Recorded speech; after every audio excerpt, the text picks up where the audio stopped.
இனிமேலாவது மக்கள் நீங்கள் யாருக்கு உங்கள் ஓட்டு போட்டீங்க யோசிங்க. பைத்தியக்காரத்தனமாக ரெட்டையில சூரியன், விஜய், கமலஹாசன் அப்படி போகாதீங்க. அந்த லிஸ்ட்டில் யார் வந்து உங்கள் தொகுதியில் உங்கள் மக்களுக்காக வேலை செய்து சேவை செய்வார்களோ அவர்களை தேர்ந்தெடுங்க. அப்போ அட்மினிஸ்ட்ரேஷன் உருப்படியாக இருக்கும். இது வந்து இந்த ஒரு நாள் கூத்துக்கு நம்ம 5 வருஷம் கஷ்டப்படுறோம். இந்த திட்டு பசங்க கிட்ட எல்லாம் ஊழல் ஊழல் ஊழல் ஊழல் வந்து பேயாட்டம் ஆடிட்டு இருக்குது. அதை பற்றி தட்டி கேட்குறது எவனா ஒரு அரசியல் கட்சியாவது பேசுகிறா? கிடையாது. ஏன்னா அவனும் ஊழல் பண்ணி டொனேஷன் வாங்கி இதை வாங்கி அதை வாங்கி இந்த அரசியலுக்கு வரான். இல்லாட்டி ஏதோ தப்பு பண்ணிட்டு இதுதான் அவங்களுக்கு சரணாகதி.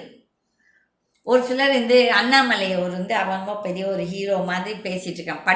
படித்த முட்டாள்கள், இந்த தற்கூரிகள், இந்த விஜய் பின்னால் போகிற தற்கூரிகள் மாதிரி அந்த தற்கூரிகள். இந்த அண்ணாமலை அவன் ஒரு கரப்ட் பிளடி ஃபெலோ.